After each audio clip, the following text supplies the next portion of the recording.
Hello icon India followers, ఈ క్లాస్లో మనం 3rd October current affairs and GK గురించి తెలుసుకుందాం. దీనికంటే ముందు మీకు చిన్న అనౌన్స్మెంట్ ఏంటి అని అంటే, ఒకటి, ఐకాన్ ఇండియా మీకు ఇక్కడ వీడియోల రూపంలో అందిస్తున్నటువంటి క్లాసెస్ని వెబ్సైట్ ద్వారా కూడా టెక్స్ట్ రూపంలో అందిస్తూ ఉంది. మీకు ఈ టెక్స్ట్ కావాలి అని అనుకుంటే మీరు www.iconindia.edu.com అని చెప్పేసి సెర్చ్ చేయవచ్చు. ఏమంటున్నా? www.iconindia.edu.com. సో ఇది సెర్చ్ చేస్తే మీరు గూగుల్లో ఈ వెబ్సైట్ అడ్రస్ని సెర్చ్ చేస్తే మీరు ఇక్కడ వింటున్నటువంటి క్లాసెస్ని టెక్స్ట్ రూపంలో తీసుకోవచ్చు, పొందవచ్చు, చదువుకోవచ్చు. సో మీరు చూడడమే కాదు, మీ ఫ్రెండ్స్కి కూడా రిఫర్ చేయండి. ఐకాన్ ఇండియా మీకు వీడియో క్లాసెస్తో పాటు ఈ వెబ్సైట్ని కూడా తీసుకురావడం జరిగింది. ఫర్ టెక్స్ట్ అని చెప్పేసి గుర్తుంచుకోండి. దేనికోసం అని అంటున్నాం? టెక్స్ట్ కోసం తీసుకొచ్చింది అని అంటున్నాం. ఇక దీని తర్వాత ఐకాన్ ఇండియా చాలామంది పేద నిరుపేద విద్యార్థులకి, అలాగే ఎవరైతే ఆర్ఆర్బి ఎన్టీపీసీ గ్రూప్ డి ఎగ్జామ్స్కి సంబంధించి అప్లై చేసుకొని వారు ఎగ్జామ్స్ రాయాలి అని అనుకుంటున్నారో వారికి అతి తక్కువ ఫీతో, అతి తక్కువ అని అంటే కేవలం 699 రూపాయలకు మాత్రమే ఏమిస్తూ ఉంది అని అంటే, ఈ ఆర్ఆర్బికి సంబంధించినటువంటి ఎన్టీపీసీ గ్రూప్ డి ఎగ్జామ్స్కి సంబంధించినటువంటి సిలబస్ని అప్ టు ఎగ్జామ్స్ వరకు కూడా ఇస్తూ ఉంది. ఎప్పుడు? ఎగ్జామ్స్ జరిగేంత వరకు. మీకు ఎన్టీపీసీ ఎగ్జామ్స్ కానీ గ్రూప్ డి ఎగ్జామ్స్ ఇవి అయిపోయేంత వరకు, కంప్లీట్ అయ్యేంత వరకు కూడా ఈ సిలబస్ని మీరు తీసుకోవచ్చు. సరే, ఈ సిలబస్లో మొత్తం ఉంటుందా, కొన్నే ఉంటాయా, ఫుల్ ఫ్లెడ్జ్డ్గా ఇస్తారని చాలామందికి డౌట్ రావచ్చు. సో ఇంత తక్కువకి ఎందుకు ఇస్తున్నారు అని అంటే, సో మేము ఎందుకు ఇస్తున్నాము అని అంటే, కొంత సోషల్ సర్వీస్ చేసినట్లు ఉంటుంది. అలాగే పూర్తిగా ఫ్రీగా ఇస్తే కూడా దాని వాల్యూ అనేది తెలియకుండా పోతుంది, మీకైనా నాకైనా ఎవరికైనా. సో కొంత డబ్బులు పే చేస్తే, ఈ డబ్బులను 699 రూపాయలను పే చేస్తే మేము ఇచ్చేటువంటి arithmetic, reasoning, pure maths, social, science, GK, current affairs including అందులో ఉన్నటువంటి మొత్తం సిలబస్ని కూడా మీకు అందించబోతా ఉన్నాం. ఎంత అని అంటున్నాం? 699K అని అంటున్నాం. సో మీరు మీ ఫ్రెండ్స్కి రెఫర్ చేయండి, మీరు తీసుకోండి. ఐకాన్ ఇండియా మంచి ఫ్యాకల్టీతో చాలా వివరణాత్మకంగా, అర్థవంతంగా, మీకు అర్థమయ్యేలా సబ్జెక్ట్ని టీచ్ చేస్తూ ఉంది. ఓకేనా? సో ఈ వెబ్సైట్ని ఫాలో అవ్వండి. మనం క్లాసెస్ చెప్పుకుంటున్నటువంటి టెక్స్ట్ కోసం, అలాగే మీరు రాయబోతున్నటువంటి ఆర్ఆర్బి గ్రూప్ డికి సంబంధించి, ఎన్టీపీసీ సంబంధించినటువంటి ఎగ్జామ్స్ కోసం ఈ క్లాసెస్ని మీరు తీసుకోండి. ఓకేనా? ఇక మనం ఈరోజు కరెంట్ అఫైర్స్ అని అంటున్నాం. ఈ కరెంట్ అఫైర్స్లో దేని గురించి తెలుసుకుందాము అని అంటున్నాం? డేట్ ఏమంటున్నాం? 3rd October.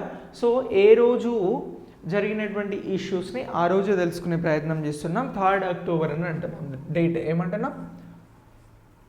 3rd October 2020. అవునా? ఈ డేట్కి సంబంధించినటువంటి కరెంట్ అఫైర్స్లో ముందుగా మనం దేనిని గురించి తెలుసుకుందాము అని అంటే, అటల్ టన్నెల్ గురించి తెలుసుకుందాం. ఏమంటున్నాం?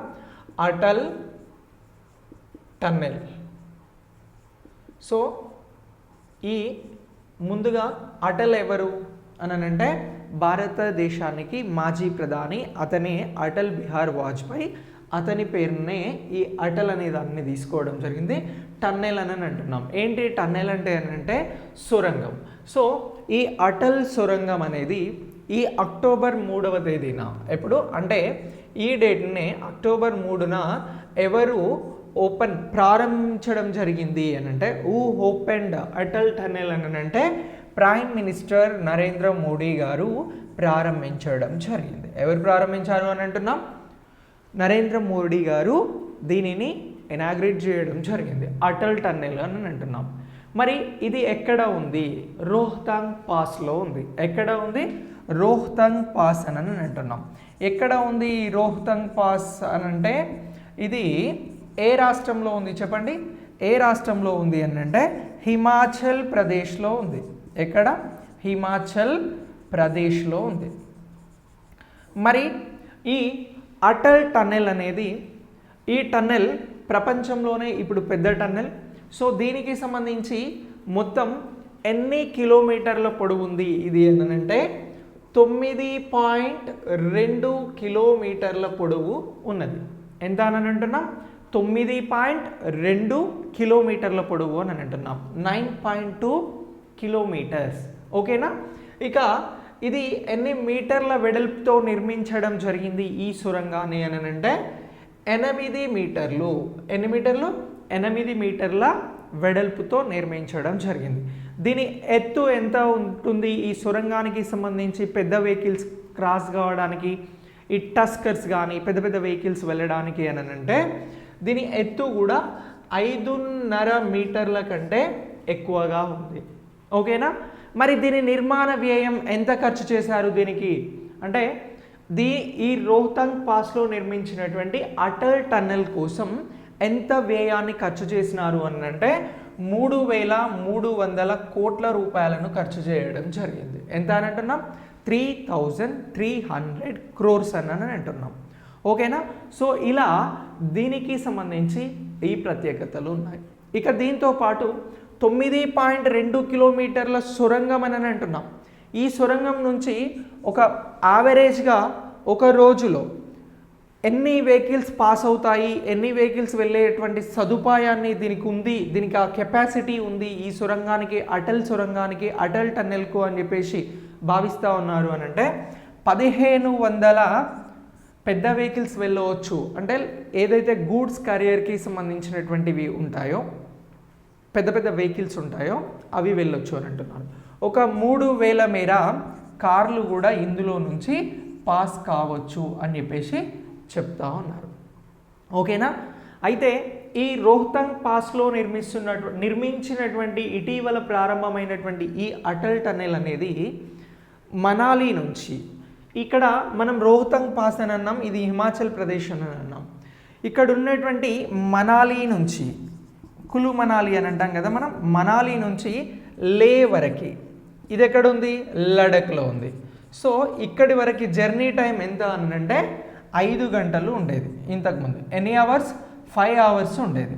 సో ఇప్పుడు ఈ టన్నెల్ ఓపెనింగ్తో, ఈ టన్నెల్ పూర్తి కావడంతో ఈ రెండింటి మధ్యన దూరం అనేది ఇప్పుడు ఎంత తగ్గింది అని అంటే ఒక 40 కిలోమీటర్ల మేర, 40 కిలోమీటర్ల కంటే ఎక్కువగా తగ్గింది. అలాగే సమయం కూడా ఎంత తగ్గుతుంది అని అంటే 5 గంటలు పట్టే సమయం కాస్త 4 గంటల 50 నిమిషాలు పడుతుంది అని చెప్పేసి కూడా చెప్తా ఉన్నారు. అంటే ఒక 10 నిమిషాలు ఇప్పుడు సేఫ్ టైం అనేది అవుతుంది ఈ అటల్ టన్నెల్ ద్వారా.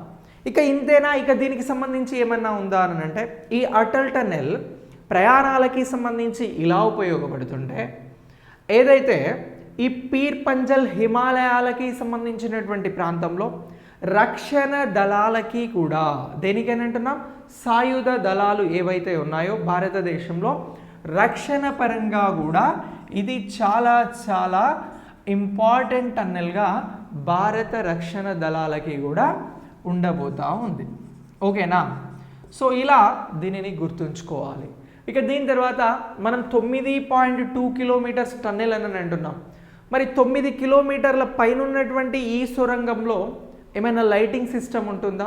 ఇంకా వేరే సిస్టమ్స్ ఏమైనా సెట్ చేశారనంటే ఇప్పుడున్నటువంటి టెక్నాలజీతో పాటు అడ్వాన్స్ టెక్నాలజీని కూడా ఈ టన్నెల్ నిర్మాణానికి ఉపయోగించడం జరిగింది. ఈ టన్నెల్ నిర్మాణం కోసం అని చెప్పేసి ఎవరు దీనికి ఏదైతే స్టీల్ ఉంటుందో దాన్ని సప్లై చేశారు, దీనికి సంబంధించినటువంటి ఇనుముని అని అంటే దీనికి స్టీల్ అథారిటీ ఆఫ్ ఇండియా అనేది ఒకటి ఉంది. ఏమంటున్నా? స్టీల్ అథారిటీ ఆఫ్ ఇండియా అనేది దీని నిర్మాణానికి ఏమిచ్చింది? స్టీల్ అనేది, ఇనుము అనేది సప్లై చేయడం జరిగింది. సో ఓకేనా? దానిని కూడా గుర్తుంచుకోండి. ఇక ఇన్ని కిలోమీటర్ల మేర సొరంగం కాబట్టి ఇందులో ఏదైనా ప్రమాదాలు జరిగినప్పుడు ఎలా, మరి అందులో నుంచి బయటికి రావడం ఎలా అని అంటే ఎవ్రీ 500 మీటర్స్కి, అంటే ఈ సొరంగంలో ప్రతి 500 మీటర్లకి ఒక దగ్గర అత్యవసర ఎగ్జిట్ అనేది పెట్టడం జరిగింది. అంటే ఎమర్జెన్సీ ఎగ్జిట్, ఏదైనా ప్రమాదం జరిగినప్పుడు ఫర్ ఎగ్జాంపుల్ ఇది 9.2 కిలోమీటర్ల సొరంగం అని అనుకోండి, ఓకేనా. సో ఇందులో ప్రతి 500 మీటర్స్కి అని అంటున్నాం. ఏంటి, ప్రతి 500 మీటర్స్కి ఏముంది అని అంటున్నాం, ఒక ఎమర్జెన్సీ ఎగ్జిట్ అనేది ఉంది. ఎమర్జెన్సీ ఎగ్జిట్స్ని ఏర్పాటు చేయడం జరిగింది. సో ఇలా ఇలా ఇలా ఇలా ఇలా ఇలా మొత్తం సుమారు 18 పైన ఎగ్జిట్స్ అనేవి కూడా ఉంటాయి. మరి సొరంగంలో అంటే అండర్ గ్రౌండ్లో ఉంటుంది కాబట్టి ఈ సొరంగానికి సంబంధించి చీకటి ఉండే అవకాశం ఉంది. అక్కడ లైటింగ్ సిస్టమ్ని కూడా ఏర్పాటు చేయడం జరిగింది. మరి సొరంగంలో ప్రమాదాలు జరిగినా ఇతర ఏదైనా అసాంఘిక కార్యకలాపాలు జరగకుండా ఉండేందుకోసం అని చెప్పేసి CCTV సర్వేలెన్స్ అనేది పెట్టడం జరిగింది. ఇక ఈ సొరంగంలో టెలిఫోన్ సిస్టమ్స్ని కూడా ఏర్పాటు చేశారు కమ్యూనికేషన్ కోసం. దీంతో పాటు బ్రాడ్కాస్టింగ్ సిస్టమ్స్ని కూడా ఏర్పాటు చేయడం జరిగింది. సో ఇలా ఎన్ని ప్రత్యేకతలు కలిగినటువంటి ఈ సొరంగం ఏ రాష్ట్రంలో ఉంది అని అంటే హిమాచల్ ప్రదేశ్ అని చెప్పాలి. ఏ హిమాలయాలలో ఉంది అని అంటే పీర్ పంజల్ హిమాలయాలు అని చెప్పాలి. ఎక్కడ ఉంది అని అంటే రోహతంగ్ అని చెప్పాలి. ఇది ఏ మార్గాలను కలుపుతుంది అని అంటే మనాలి, లే అని చెప్పేసి గుర్తుంచుకోవాలి. సో ఈ టన్నెల్ నిర్మాణానికి స్టీల్ని సప్లై చేసింది ఎవరు అని అంటే స్టీల్ అథారిటీ ఆఫ్ ఇండియా అని చెప్పేసి గుర్తుంచుకోవాలి. ఇది మొత్తం దీని పొడవు ఎంత అని అంటే 9.2 కిలోమీటర్లు అని గుర్తుంచుకోవాలి. దీనికి ఏ ప్రధాని పేరు పెట్టారు అని అంటే అటల్ బిహారీ వాజ్పేయి పేరు పెట్టడం జరిగింది అని గుర్తుంచుకోవాలి. సో ఇక దీనికి సంబంధించి మొత్తం బడ్జెట్ ఎంత అని అంటే 3,300 కోట్లు అని చెప్పేసి కూడా మనం గుర్తుంచుకోవాలి, ఓకేనా. సో ఇలా ఇవన్నీ కూడా ఇంపార్టెంట్. 8 మీటర్ల వెడల్పుతో కూడా ఈ సొరంగం ఉంటుంది. ఇది ముఖ్యంగా ఈ మనాలి లేకి సంబంధించి 5 hours జర్నీలో 10 నిమిషాల సమయాన్ని తగ్గిస్తుంది అని చెప్పేసి కూడా మనం ఈ అటల్ టనల్ గురించి గుర్తుంచుకుంటే మనకి ఇక్కడ నుంచి ఏదైనా క్వశ్చన్ వస్తే ఈజీగా ఆన్సర్ చేయగలుగుతాం, ఓకేనా. సబ్జెక్ట్ అనేది మనం కాన్సెప్ట్ బేస్డ్గా నేర్చుకోవడం జరుగుతుంది. చాలా క్లియర్గా క్లారిటీగా నేర్చుకుంటున్నాం. సో ఇలా నేర్చుకున్నది లైఫ్లో ఎప్పుడు మర్చిపోం. నేను అనుకుంటున్నాను చెప్పేది మీ అందరికీ బాగా రీచ్ అవుతుంది అని చెప్పేసి. సో దీన్ని ఇంకా కొంచెం ఎఫెక్టివ్గా మీరు రాయగలిగితే లైఫ్ లాంగ్ అది మన మెమొరీలో స్టోర్ అయిపోయి ఉంటుంది. అవసరాన్ని బట్టి అది బయటకు వస్తుంటుంది, ఓకేనా. ఇక దీని తర్వాత మనం మరొక అంశాన్ని గురించి తెలుసుకుందాం. ఏం తెలుసుకుందాము అని అంటే స్వచ్ఛ భారత్కి సంబంధించినటువంటి అంశాన్ని తెలుసుకునే ముందు ఇప్పుడు వాటర్ సప్లై గురించి తెలుసుకుందాం. ఏమంటున్నాం, సో ఒక ప్రత్యేక కార్యక్రమాన్ని తీసుకోవడం జరిగింది. October 2 ఏంటి మనకి Gandhi Jayanti, international non violence day. Last క్లాస్లో చెప్పుకోవడం జరిగింది. మరి గాంధీ జయంతిని భారతదేశ వ్యాప్తంగా కూడా చాలా ఘనంగా నిర్వహించడం జరుగుతూ ఉంది. గాంధీజీ ఆశయాలకు అనుగుణంగా చాలా కార్యక్రమాలను కూడా ప్రభుత్వాలు ప్రారంభించడం జరుగుతూ ఉంది. ఇక ఎస్పెషల్లీ స్వచ్ఛతా దినోత్సవాన్ని, స్వచ్ఛతా కార్యక్రమాల్ని ఎక్కువగా నిర్వహిస్తూ ఉన్నారు. ఇక దీంతో పాటు ఇప్పుడు 2019లో రెండవసారి ఎన్డీఏ అనేది ఆ అధికారంలోకి వచ్చిన తర్వాత ఏం మంత్రిత్వ శాఖను కొత్తగా ఏర్పాటు చేసింది. 65 మంత్రిత్వ శాఖలలో కొత్త మంత్రిత్వ శాఖ. కేంద్రంలో మొత్తం 65 మంత్రిత్వ శాఖలు ఉన్నాయి. ఎన్ని అని అంటున్నాం, 65 ఉన్నాయి అని అంటున్నాం. సో ఇందులో మనం ఇప్పుడు దేని గురించి తెలుసుకుందాము అని అంటే పైపుల ద్వారా పాఠశాలలకి నీరు, ఎక్కడికి, పాఠశాలలకు నీరును తీసుకొచ్చే కార్యక్రమం. సో దీనిని October 2న ప్రత్యేక కార్యక్రమంగా ప్రారంభించడం జరిగింది. ఎవరు ప్రారంభించారు ఈ కార్యక్రమాన్ని అని అంటే నేనేమన్నాను, 65 మొత్తం మంత్రిత్వ శాఖలు ఉంటే ఇందులో కొత్తగా ఏర్పాటైనటువంటి మంత్రిత్వ శాఖ ఏంటి అని అంటే జల వనరుల శాఖ అని చెప్పేసి గుర్తుంచుకోవాలి, ఓకేనా. ఈ జల్ శక్తి, జలవనరుల శాఖకు సంబంధించి జల్ శక్తి అనేటువంటి మంత్రిత్వ శాఖను ఏర్పాటు చేయడం జరిగింది. ఈ జలశక్తి మంత్రిత్వ శాఖకి ఎవరు మినిస్టర్గా ఉన్నారు అని అంటే గజేంద్ర సింగ్ షెకావత్ గారు ఉన్నారు. ఎవరంటున్నాం, గజేంద్ర సింగ్ షెకావత్ అని అంటున్నాం, ఓకేనా. ఇతను మనకు ఇప్పుడు ఈ జల్ శక్తి మినిస్ట్రీకి సంబంధించినటువంటి మినిస్టర్, ఓకేనా, మంత్రి. మరి ఈ జల్ శక్తి మినిస్టర్గా ఉన్నటువంటి ఈ గజేంద్ర సింగ్ షెకావత్ గారు ఏం చేసినారు అని అంటే 100 రోజుల కార్యక్రమాన్ని తీసుకుంటున్నాం, పైపుల ద్వారా పాఠశాలలకి నీళ్ళు అందిస్తాము అని అంటున్నారు. 2024 కల్లా భారతదేశంలో ఉన్నటువంటి ప్రతి ఇంటికి నీళ్ళు ఇచ్చేందుకు ఇప్పటికే ప్రణాళికలు చేయడం జరిగింది. ఎవరు అని అంటే జలశక్తి మంత్రిత్వ శాఖ. ఇప్పుడు ఇదే శాఖ ఏమంటుంది అని అంటే పాఠశాలలకి పైపుల ద్వారా వాటర్ ఇస్తాము అని చెప్తుంది. ఈ కార్యక్రమాన్ని ఈ అక్టోబర్ 2, 2020 ప్రారంభించడం జరిగింది. ప్రారంభించారా లేదా దీనికి సంబంధించి కార్యక్రమాన్ని, పాఠశాలలకు నీరిచ్చేటువంటి కార్యక్రమాన్ని అంటే ఎస్ ప్రారంభించారు అని చెప్పేసి మనం గుర్తుంచుకోవాలి. సో ఇలా ఈ పాఠశాలలకి సంబంధించి, అలాగే పాఠశాలల్లో ఉన్నటువంటి అంగన్వాడీ సెంటర్లకి సంబంధించి ఏమంటున్నాం, అంగన్వాడీ సెంటర్లు అని కూడా అంటా ఉన్నాం. వీటికి సంబంధించి కూడా స్వచ్ఛమైన నీరు, కలుషితం కానటువంటి నీరు ఇచ్చేందుకు ప్రణాళికలను రూపొందించాం. ఈ కార్యక్రమం 100 days పాటు అమలవుతుంది అని చెప్పేసి చెప్పడం జరిగింది ఈ గజేంద్ర సింగ్ షెకావత్ గారు. ఈ సమర్థవంతంగా మంచినీటిని ప్రజలకు అందించేందుకు ఇప్పటికే ప్రణాళికలు చేశారు అని అంటున్నాం. ఆ ప్రణాళికలలో భాగంగానే ఎవరైతే పాఠశాలలకు వెళ్ళేటువంటి బాలబాలికలు ఉన్నారో వారికి కూడా స్వచ్ఛమైన నీటిని అందించేందుకే ఈ కార్యక్రమాన్ని అక్టోబర్ 2, 2020 తీసుకోవడం జరిగింది. సో ఇలాంటివి ఎగ్జామ్స్లో అడుగుతుంటారండి. సో కాబట్టి ఈ అంశం పైన పూర్తి క్లారిటీతో ఉండాలి. ఇక 2024 కల్లా నీటిని అందించేందుకు ప్రత్యేకంగా కమిటీస్ని కూడా ఫామ్ చేయడం జరిగింది ఈ మంత్రిత్వ శాఖ. వాటిని ఏమంటున్నాము అని అంటే పానీ సమితిలు అని చెప్పేసి అంటున్నాం. ఏమంటున్నాం, పానీ సమితిస్ని ఏర్పాటు చేయడం జరిగింది. పానీ అంటే ఏంటి హిందీలో, నీరు కదా. సో ఈ నీటి సమితిలను ఏర్పాటు చేయడం జరిగింది. వీటిని పానీ సమితిలు అని పిలవడం జరుగుతూ ఉంది. సో ఈ పానీ సమితిలు ఏం చేస్తాయనంటే వాటర్ ఎంత అవసరం ఉంది, వాటిని ఏ విధంగా అందించాలి, వాటికి సంబంధించినటువంటి కార్యాచరణలు ఏంటి, ఇలాంటి వాటిపైన ఇది ఫోకస్ చేయడం జరుగుతూ ఉంది. సో దీని ద్వారా ఇప్పుడు గ్రామీణ స్థాయి నుంచి కేంద్ర స్థాయి వరకు, అంటే జిల్లాలో తీసుకున్నటువంటి కార్యక్రమాలు, అలాగే వాటిపైన రాష్ట్రాల అబ్జర్వేషన్ ఉంటుంది. అలాగే ఈ జిల్లాలో తీసుకుంటున్నటువంటి కార్యక్రమాలు గ్రామీణ స్థాయిలో ఎలా ఇంప్లిమెంటేషన్ అవుతున్నాయి అనేది కూడా ఈ పానీ సమితి అనేది ప్రత్యేకంగా అబ్జర్వ్ చేయడం జరుగుతూ ఉంది. సో ఇలా గ్రామాలకే నీళ్లు కాదు, ఆ గ్రామాలలో ఉన్నటువంటి పట్టణాలలో ఉన్నటువంటి పాఠశాలలకి కూడా పైపుల ద్వారా నీళ్లు అందించబోతున్నారు. దీనిని ఇటీవల గజేంద్ర సింగ్ షెకావత్ గారు ప్రకటించడం జరిగింది. ఎప్పుడు అని అంటే అక్టోబర్ 2. ఈ జల్ శక్తి మినిస్ట్రీ ఇటీవల ఎప్పుడు ఏర్పడింది అని అంటే 2019లో రెండవసారి బీజేపీ అధికారంలోకి వచ్చిన తర్వాత ఈ మంత్రిత్వ శాఖను ఏర్పాటు చేయడం జరిగింది అని చెప్పేసి కూడా గుర్తుంచుకోవాలి. ఇది జీకే అవుతుంది మనకు. ఇలా ఏర్పాటు చేసినటువంటి ఈ మంత్రిత్వ శాఖ ఏమవుతుంది, జీకే అవుతుంది. ఓకేనా. సో ఇలా ఈ టాపిక్ని కూడా మీరు చాలా క్లియర్గా గుర్తుంచుకోండి. ఓకేనా.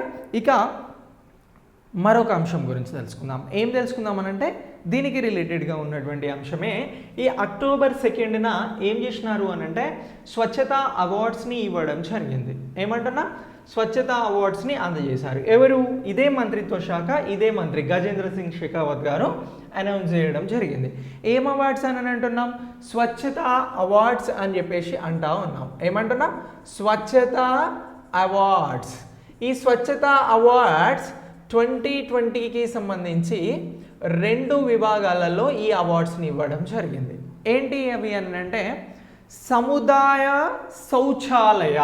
ఏమంటున్నాం, సముదాయ శౌచాలయ. అలాగే రెండవది ఏంటి అని అంటే గందగి ముక్త్ భారత్. గందగి ముక్త్ భారత్ అని చెప్పేసి గుర్తుంచుకోండి. సో ఇలా ఇవి 2 విభాగాలు. ఈ 2 విభాగాలకి సంబంధించి దీనికి సంబంధించి రాష్ట్రాల జాబితాలో ఏ రాష్ట్రానికి అవార్డు వచ్చింది అని అంటే సముదాయ శౌచాలయానికి సంబంధించి ముందుగా సముదాయ శౌచాలయంకి వచ్చినటువంటి అవార్డ్స్ గురించి తెలుసుకుందాం. గుజరాత్కి రావడం జరిగింది.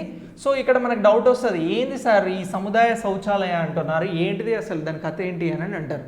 సో శౌచాలయాలు అంటే ఏవైతే మరుగుదొడ్లు ఉన్నాయో ఆ మరుగుదొడ్లకి సంబంధించి టాయిలెట్స్కి సంబంధించి వాటిని చాలా శుభ్రంగా అలంకారంగా ఏ రాష్ట్రాలు అయితే ఉంచుతాయో వాటికి అవార్డ్స్ ఇవ్వడం జరిగింది. వాటినే సముదాయ శౌచాలయ అని చెప్పేసి పిలుస్తూ ఉన్నాం. సో అందులో ఫస్ట్ ప్లేస్ ఎవరికి వచ్చింది అని అంటున్నాం, రాష్ట్రాల క్యాడర్లో గుజరాత్కి వచ్చింది. మరి జిల్లాలలో ఎవరికి వచ్చింది అని అంటే తమిళనాడుకి సంబంధించినటువంటి తిరునెల్వలి అనేటువంటి దానికి రావడం జరిగింది. తమిళనాడుకు సంబంధించి తిరునెల్వలి అని చెప్పేసి గుర్తుంచుకోండి, ఓకేనా. ఇక దీనికి సంబంధించి బ్లాక్ విధానాలకి సంబంధించి కార్క్రోస్కి రావడం జరిగింది. ఎక్కడ ఉంది ఈ కార్క్రోస్? బ్లాక్ విభాగంలో. ఇది కార్క్రోస్ ఎక్కడ ఉంది అని అంటే మధ్యప్రదేశ్లోని ఉజ్జయినిలో ఉన్నటువంటి బ్లాక్, మధ్యప్రదేశ్ ఉజ్జయిని అని అంటున్నాం, ఓకేనా. ఉజ్జయిని పట్టణంలో ఉన్నటువంటి బ్లాగే ఈ కార్క్రోస్, ఓకేనా. ఇక మళ్ళీ గ్రామ స్థాయిలో ఎక్కడ వచ్చింది అవార్డు అని అంటే సేమ్ తమిళనాడు రాష్ట్రానికి సంబంధించి చిన్ననూరుకు రావడం జరిగింది. ఏ ఊరు? చిన్ననూరు అనేటువంటి గ్రామానికి రావడం జరిగింది, ఓకేనా. సో ఇలా గ్రామానికి రావడం జరిగింది అవార్డు. మొత్తం ఎన్ని విభాగాలలో ఈ సముదాయ శౌచాలయ అవార్డు ఇవ్వడం జరిగింది? రాష్ట్రాల జాబితాలో గుజరాత్ అని అంటున్నాం, ఇది రాష్ట్రం గుజరాత్కి వచ్చింది. జిల్లాల స్థాయిలో తమిళనాడులో ఉన్నటువంటి తిరునే అనేటువంటి జిల్లాకి రావడం జరిగింది. బ్లాక్ స్థాయిలో మధ్యప్రదేశ్ ఉజ్జయినికి సంబంధించినటువంటి కార్క్రోస్ అనేటువంటి బ్లాక్కి రావడం జరిగింది, బ్లాక్కి సంబంధించినటువంటి దాంట్లో. ఇక ఈ తమిళనాడుకి సంబంధించినటువంటి గ్రామీణ విభాగంలో కూడా తమిళనాడు చిన్ననూరుకి రావడం జరిగింది అవార్డ్స్, ఓకేనా. ఇక రెండోది ఏమంటున్నాం, గందగి ముక్త భారత్ అనేటువంటి అవార్డు అని అంటున్నాం. ఈ అవార్డు ఎవరికి వచ్చింది అని అంటే ఇది తెలంగాణ రాష్ట్రానికి వచ్చింది, అలాగే హర్యానాకి రావడం జరిగింది, ఓకేనా. సో ఇలా దీనిని గుర్తుంచుకోండి. మరి ఇది దేనికి సంబంధించింది అని అంటే పారిశుద్ధ్యంకి సంబంధించినటువంటిది, ఓకేనా. సో ఇలా ఈ అవార్డుని గురించి కూడా గుర్తుంచుకోండి. సో మనం ఏమంటున్నాం, ఈ 2020 అక్టోబర్ 2 గాంధీ జయంతి రోజున స్వచ్ఛతా అవార్డ్స్ ఇచ్చినారు. ఎవరిచ్చినారు అని అంటే ఇదే జలశక్తి మినిస్ట్రీ అనేది ఇవ్వడం జరిగింది అని అంటున్నాం. గజేంద్ర సింగ్ షెకావత్ గారు అందజేసినటువంటి అవార్డ్స్లో సముదాయ శౌచాలయ అనేటువంటి విభాగంలో రాష్ట్రానికి, జిల్లాకి, బ్లాక్కి, అలాగే గ్రామానికి ఇవ్వడం జరిగింది అని అంటున్నాం. గందగి ముక్త్ భారత్కి సంబంధించి తెలంగాణకు, హర్యానాకి అవార్డు ఇవ్వడం జరిగింది అని అంటున్నాం. 2020 స్వచ్ఛతా అవార్డ్స్ అక్టోబర్ 2న ఇచ్చినటువంటి గందగి ముక్త్ భారత్కి సంబంధించినటువంటి అవార్డులో తెలంగాణ రాష్ట్రం, హర్యానా రాష్ట్రం ఎంపికయ్యాయా అని అంటే అవార్డుకి ఎంపికయ్యాయి అని చెప్పేసి మనం గుర్తుంచుకోవాలి, ఓకేనా. మరి సముదాయ శౌచాలయ విభాగానికి సంబంధించి ఏ రాష్ట్రానికి అవార్డు వచ్చింది 2020 స్వచ్ఛతా అవార్డు అని అంటే గుజరాత్ అని చెప్పేసి గుర్తుంచుకోవాలి. మరి గ్రామ స్థాయిలో ఎవరికి వచ్చింది అవార్డు అని అంటే చిన్ననూరు అని చెప్పేసి గుర్తుంచుకోవాలి, అది తమిళనాడు రాష్ట్రంలో ఉంది అని చెప్పేసి గుర్తుంచుకుంటే సరిపోతుంది. బ్లాక్ స్థాయిలో అని అంటే ఉజ్జయిని మధ్యప్రదేశ్కి సంబంధించి ఇక్కడ ఉన్నటువంటి కార్క్రోస్ అనేటువంటి దానికి రావడం జరిగింది అని చెప్పేసి గుర్తుంచుకోవాలి. జిల్లా స్థాయిలో ఎవరికి వచ్చింది సముదాయ శౌచాలయ అవార్డు అంటే తమిళనాడు రాష్ట్రానికే, అలాగే తిరునే అనేటువంటి జిల్లాకి రావడం జరిగింది అని చెప్పేస్తే సరిపోద్ది, మనకి మార్కులు మిస్ కావు కదా. సో ఇలా ఈ టాపిక్ని కూడా అప్డేట్ చేసుకోండి మరొకసారి, ఓకేనా.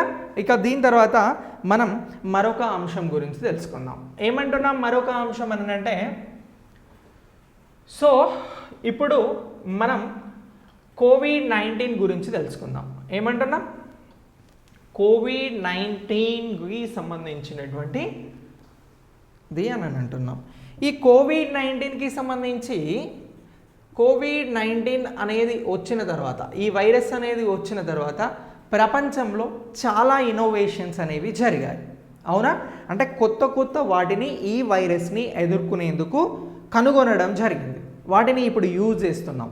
అది కోవిడ్ వైరస్ని అడ్డుకునే మాస్కుల నుంచి కోవిడ్ వైరస్ వచ్చి తగ్గేంత వరకు అన్ని అంటే సైన్స్ అండ్ టెక్నాలజీకి సంబంధించి మెడిసిన్ విభాగంలో కానీ నెంబర్ ఆఫ్ ఇన్నోవేషన్స్ అనేవి జరిగాయి అని అంటున్నాం.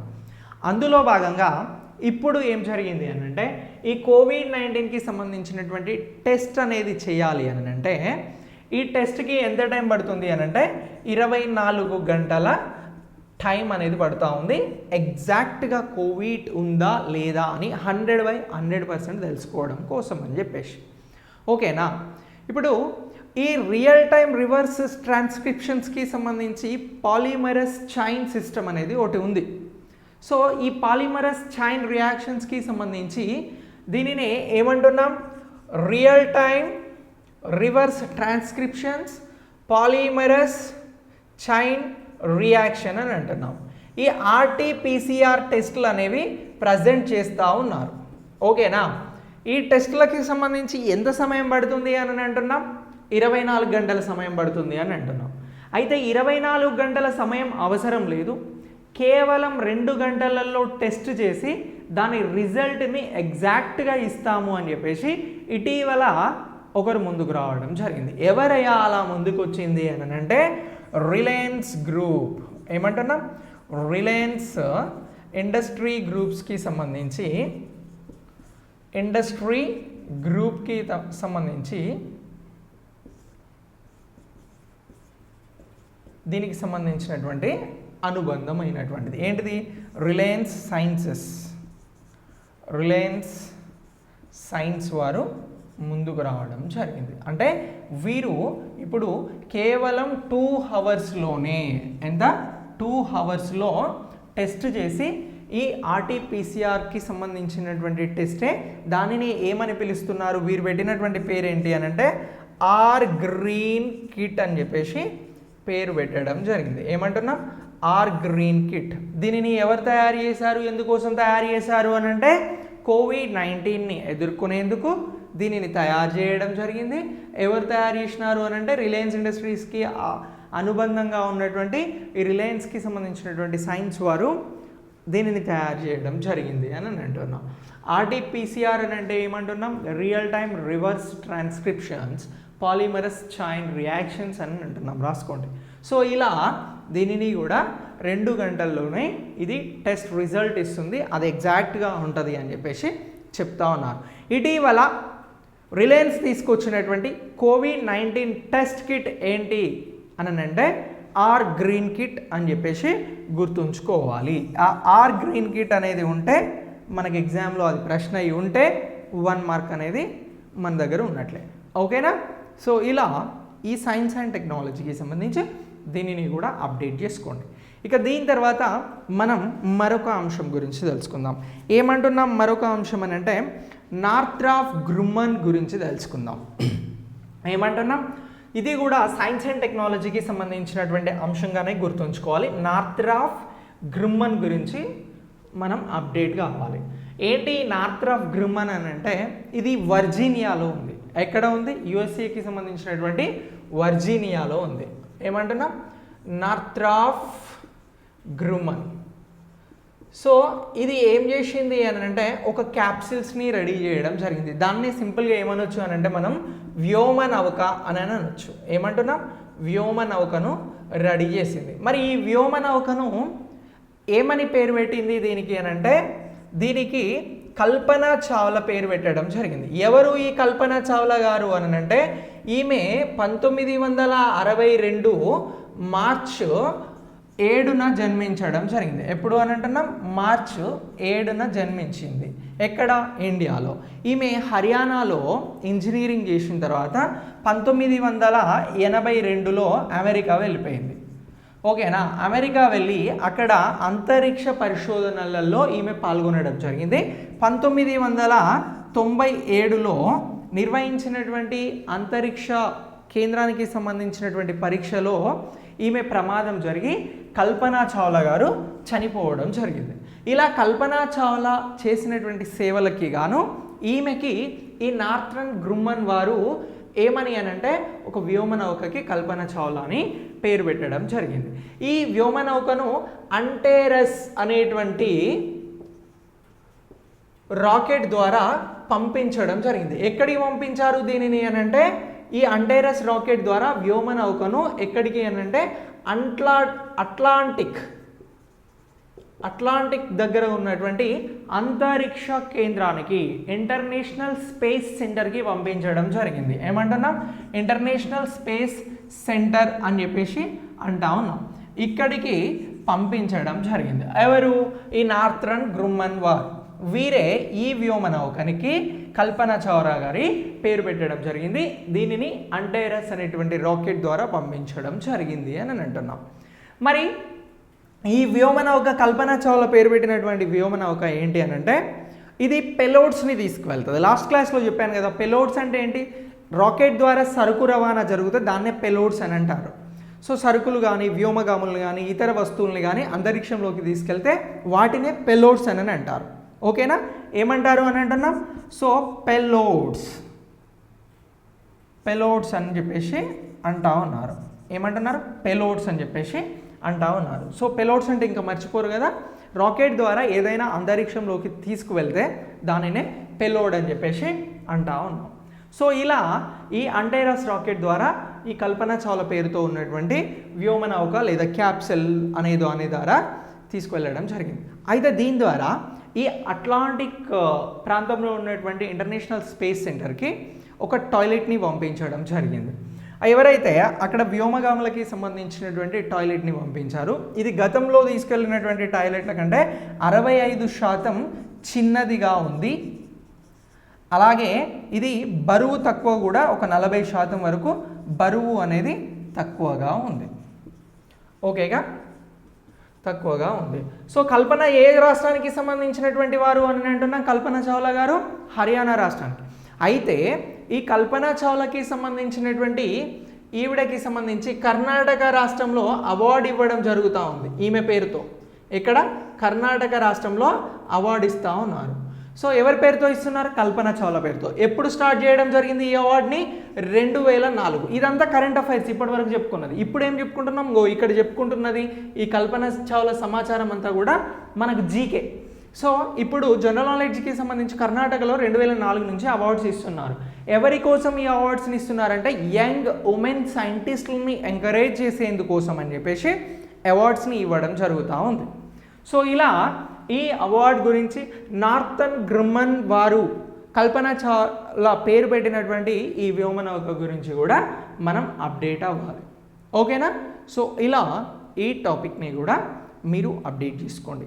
ఇక దీని తర్వాత మనం మరొక అంశం గురించి తెలుసుకుందాం. సో ఇప్పుడు తెలుసుకునే అంశం కూడా ఏంటి అని అంటే సైన్స్ అండ్ టెక్నాలజీ ఒక ఇన్నోవేషన్ చేయడం జరిగింది. దాని గురించి ఇప్పుడు తెలుసుకుందాం. ఏమంటున్నాము అని అంటే శౌర్య క్షిపణి అని చెప్పేసి అంటా ఉన్నాం. సో ఈ క్షిపణులకి సంబంధించినటువంటి అంశాలని ఎగ్జామ్స్లో అడుగుతూ ఉంటారు. సో మనం క్షిపణుల గురించి కూడా చాలా ఇంపార్టెంట్గా అప్డేట్ అవ్వాలి. ఏమంటున్నాం? శౌర్య క్షిపణి అని అంటున్నాం. ఈ శౌర్య క్షిపణిని ఇటీవల ప్రయోగించడం జరిగింది. ఎవరు ప్రయోగించారు అని అంటే డిఆర్డిఓ ప్రయోగించింది. ఏంటి సార్ డిఆర్డిఓ అని అంటే డిఫెన్స్ రీసెర్చ్ డెవలప్మెంట్ ఆర్గనైజేషన్. ఓకేనా? ఇది ప్రయోగించింది. ఎక్కడ ప్రయోగించింది? ఒడిషా తీరంలో దీనిని ప్రయోగించడం జరిగింది. సో ఒడిషా తీరంలో ప్రయోగించినటువంటి శౌర్య క్షిపణి ఏదైతే ఉందో ఈ శౌర్య క్షిపణి అనేది ఇప్పుడు చైనాకి భారత్కి మధ్యన ఏదైతే సిచ్యువేషన్స్ బ్యాడ్గా ఉన్నాయో, అంటే యుద్ధ వాతావరణానికి సంబంధించినటువంటి పరిస్థితులు ఉన్నాయో అందులో భాగంగా దీనికి ప్రాధాన్యత అనేది ఉంది. సో ఇది శౌర్య క్షిపణి ఎన్ని వందల కిలోమీటర్ల దూరంలో ఉన్నటువంటి లక్ష్యాలను ఛేదించగలుగుతుంది అని అంటే ఇది 800 కిలోమీటర్ల దూరాల లక్ష్యాలను ఛేదించగలదు.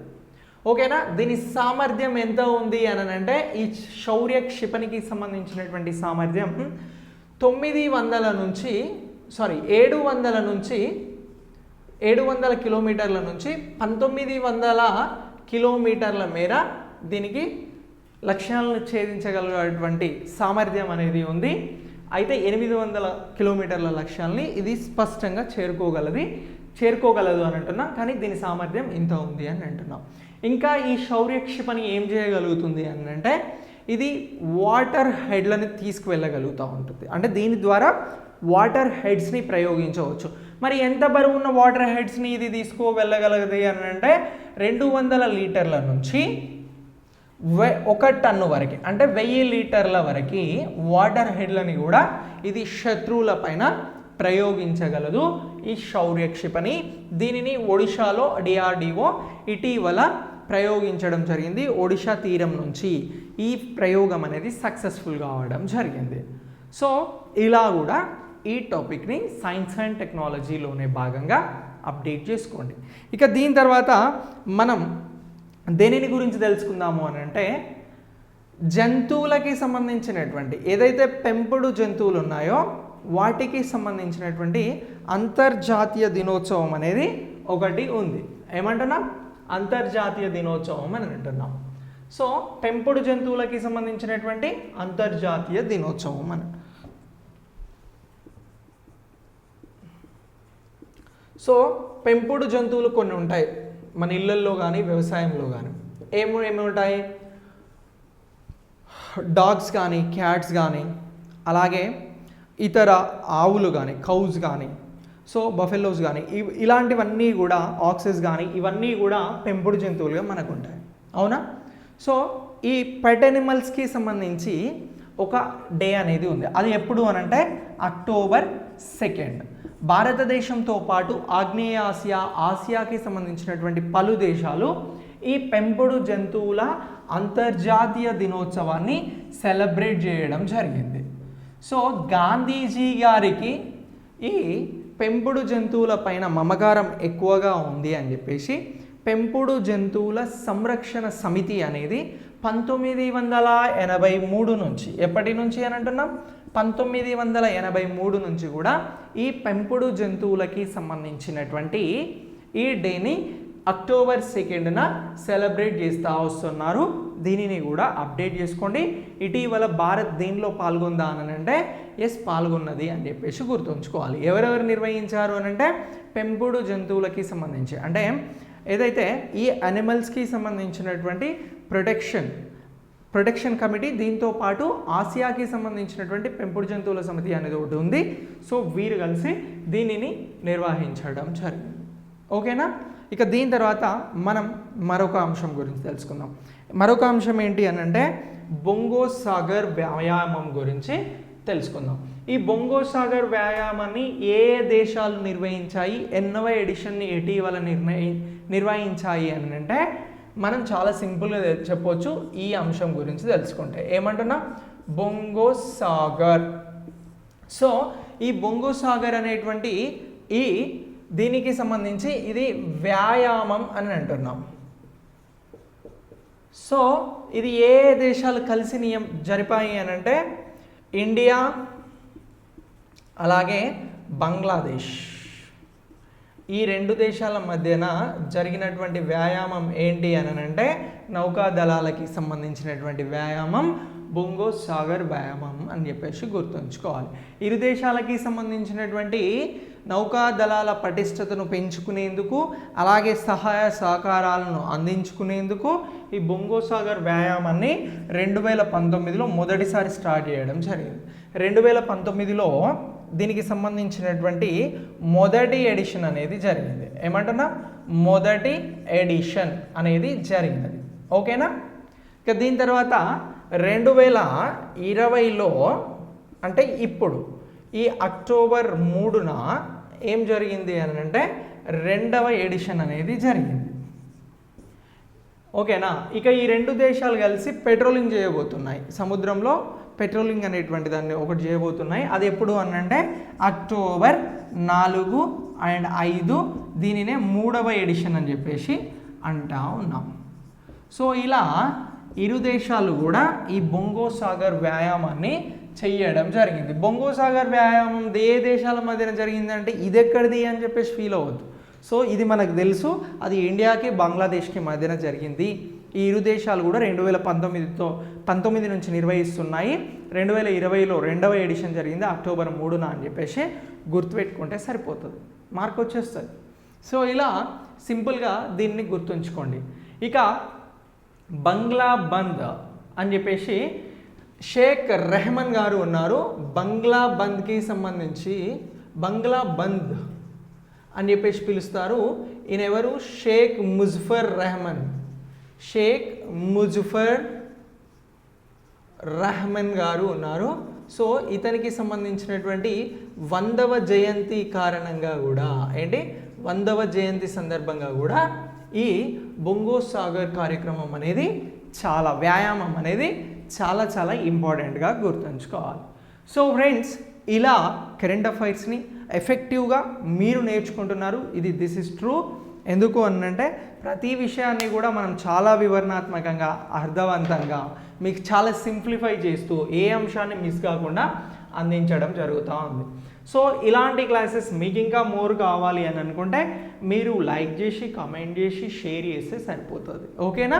ఇక దీంతో పాటు ఆర్ఆర్బీకి సంబంధించి మరొక్కసారి అనౌన్స్ చేస్తున్నాను. అతి తక్కువ ఫీజుతో ఆర్ఆర్బీ క్లాసెస్ ఐకాన్ ఇండియా అందిస్తుంది. మీరు తీసుకోవచ్చు. Thanks for watching.